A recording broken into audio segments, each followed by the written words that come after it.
새누리당 비박계가 집단 탈당해 보수신당 창당에 나서기로 했습니다. 보수의 분열이자 20년 만에 4당 체제입니다. 당장 의회 지형은 물론 대선 구도가 큰 변곡점을 맞았습니다. 김남권 기자입니다. 새누리당 비박계 의원 29명이 집단 탈당했습니다. 이들은 내년 1월 24일 가칭 개혁보수신당을 창당하겠다고 선언했습니다. 신당의 지향점으로는 부패한 보수를 배격하는 따뜻한 보수를 내걸었습니다. 친박 패권 세력은 진정한 보수의 가치를 망각했고 개혁 보수 신당은 진정한 보수 가치를 실현하겠습니다. 신당은 의원총회에서 초대 원내대표에 영남권 4선 주호영 의원, 정책위 의장에 수도권 3선 이종구 의원을 각각 합의 추대했습니다. 나경원 의원은 노선을 둘러싼 이견으로 탈당을 유보했지만 다음 달 일부 의원들과 합류할 것으로 예상됩니다. 창당 시점에는 38석인 제3당 국민의당과 어깨를 나란히 할 전망입니다. 새누리당의 분당으로 의회는 1996년 민자당, 새정치국민회의, 자민련, 민주당 이후 20년 만에 4당 체제로 짜여졌습니다. 보수신당의 가세로 야당 의석은 개헌안과 탄핵안, 의원직 제명안 처리까지 가능한 200석을 훌쩍 넘었습니다.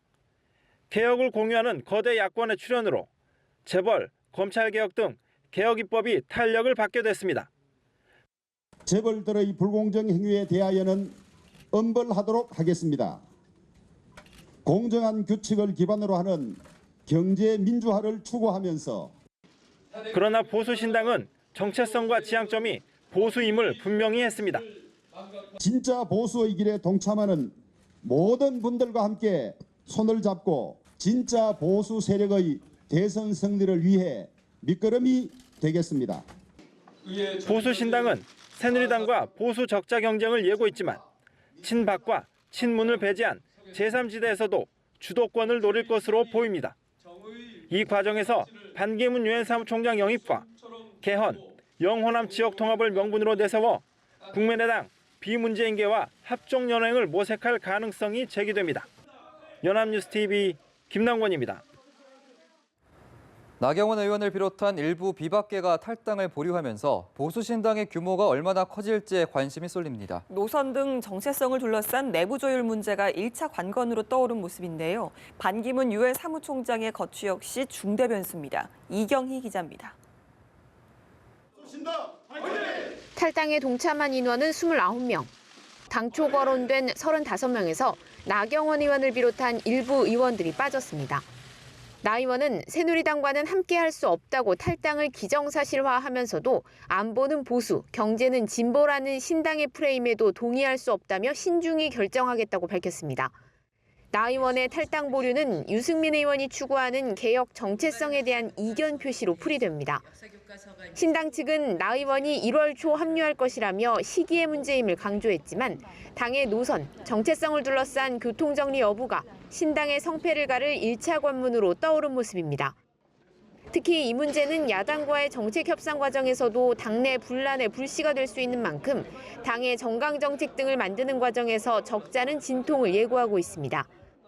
또 다른 변수는 반기문 유엔 사무총장의 거취입니다. 다음 달 귀국하는 반 총장이 합류할 경우 새누리당 충청권과 중도파 상당수가 동참하며 급격히 세가 불어날 수 있지만 반대의 경우 추가 탈당 동력을 상실하며 원내 4당 꼬리표를 떼지 못할 수도 있습니다. 비박계의 구애 수위가 점점 높아지는 이유입니다. 반기문 총장의 판단인데 저희들 생각할 때는 이미 사당으로 전락한 새누리당을 택할 리가 없으리라고 생각을 합니다. 보수신당 소속 의원들이 23만 불 수수 의혹에 마타도어라며 적극 방어막을 치고 나선 것도 같은 맥락으로 해석됩니다. 연합뉴스TV 이경우입니다.